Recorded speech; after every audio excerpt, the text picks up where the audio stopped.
What emerges when time finally catches up? Time is patient. It never argues. It simply waits. This matters now because modern financial systems can postpone consequences longer than ever before. Decisions are deferred. Imbalances are managed. Pressure is absorbed and redistributed. For years, sometimes decades, nothing appears a break. And then, quietly, time closes the distance between cause and effect. The gap that was managed, smoothed, and extended over many cycles collapses not dramatically, but decisively. And what emerges in its place is not crisis exactly, but clarity. The clarity of consequences that were always coming and have simply arrived. To understand what emerges when time finally catches up, we need to recognize that time does not create outcomes on its own. It reveals them. Every unresolved choice, every delayed adjustment, every imbalance left untouched continues existing beneath the surface. Time allows these conditions to mature without interference. They do not grow more manageable with age. They grow more concentrated, more interconnected, and more demanding of attention. The systems that believe they had resolved a problem by managing it discover, when time closes a gap, that management and resolution were never the same thing. London understands this dynamic deeply. The city has seen how long periods of apparent success can coexist with unresolved tension. Growth continues. Stability holds. Confidence persists. Yet beneath that calm, time is doing its work. Compounding decisions. Reinforcing structures. Narrowing options. What feels controlled is often simply deferred. The surface tells one story. The interior tells another.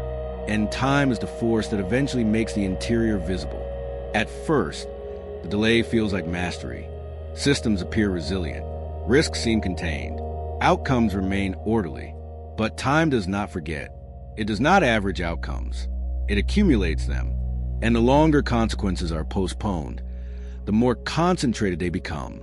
What could have been addressed gradually begins demanding recognition all at once. This is the first reveal. Time is not an external force acting on systems. It is the mirror that reflects what systems chose to ignore. And when time finally catches up, it does not arrive as surprise. It arrives as clarity. As time advances, the system begins feeling the weight it once postponed. Small distortions that were manageable in isolation start interacting. Dependencies overlap. Safeguards strain. What once absorbed pressure now transfers it. The system continues functioning, but with growing effort. Efficiency declines. Flexibility thins. The cost of maintaining the present rises quietly. London recognizes this phase with precision. It is when maintenance replaces momentum. Energy is spent preserving balance rather than creating progress. Adjustments become more frequent, yet less effective.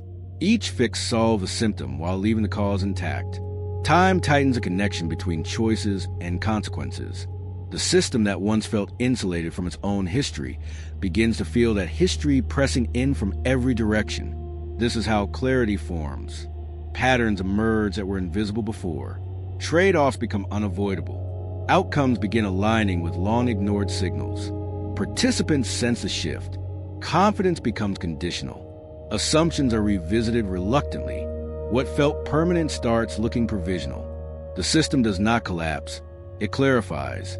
It reveals where strength was borrowed from the future and where resilience was deferred. Time accelerates learning.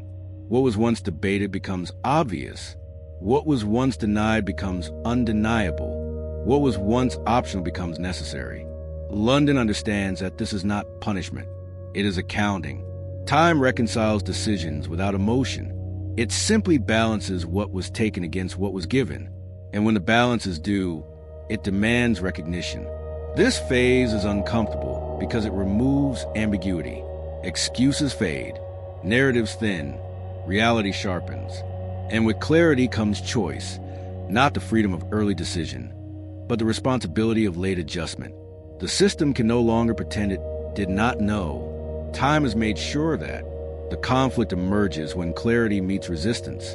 As time exposes what has been postponed, the system hesitates. Adjustment is now unavoidable, but the cost feels heavy. Structures have formed around old assumptions. Interests have aligned with delay. Changing course threatens comfort, reputation, and perceived stability.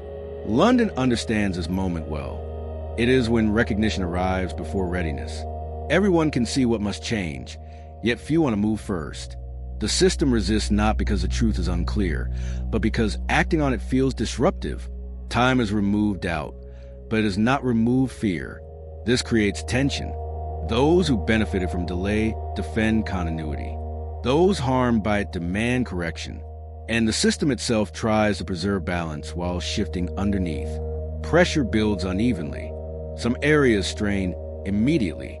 Others absorb impact temporarily. The illusion of control persists just long enough to delay decisive action again. But time no longer allows silence. Every new cycle amplifies the same signals, louder and harder to ignore. This is where conflict sharpens, because late adjustment offers fewer options. Gradual change is no longer possible everywhere. Trade-offs become explicit.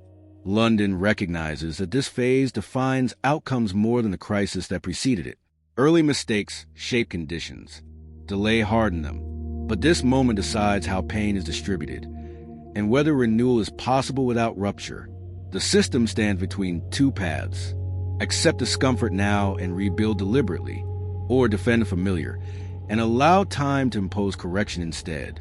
And time, once it has revealed the truth, is far less patient than it was before. The climax arrives when time removes the final illusion. The illusion of choice without consequence. The illusion of delay without cost. The illusion that adjustment can always wait. At this point, the system is no longer guessing. It knows what must change. The only remaining uncertainty is how the change will occur. Time has done its work. It has aligned causes with outcomes. It has stripped away explanations. What remains is responsibility. London understands this moment with uncommon clarity. This is when systems stop negotiating with reality and start responding to it, not through panic, but through recognition. Some structures bend, others break, some habits dissolve, others survive. The future no longer feels abstract, it feels immediate. This is a resolution of time finally catching up, not collapse, not punishment, but reckoning. Reckoning forces prioritization. What matters endures. What was sustained only by delay fades. The system does not reset to zero. It recalibrates around truth. Stability returns slowly, not as comfort, but as alignment restored through necessity. Those who prepared early adjust with less pain. Those who relied on postponement face sharper correction. But everyone operates under the same rule now. Time has closed the gap. The lesson is unavoidable. Time does not rush systems. It waits for them to reveal themselves. Every unresolved choice eventually becomes visible. Every deferred cost eventually demands payment. And every structure built on delay eventually meets the moment it was designed to avoid. London's enduring strength has never been escaping this moment. It has been surviving it by recognizing when time is no longer on its side. Subscribe to join the journey. The particular quality of what emerges when time catches up is that it demands a kind of honesty that systems rarely practice voluntarily. For years, the gap between decisions and their consequences allowed a degree of narrative flexibility, a space in which the relationship between cause and effect could be described in ways that soften accountability or redistributed it away from those most responsible. Time eliminates that flexibility. When consequences arrive, they arrive attached to choices.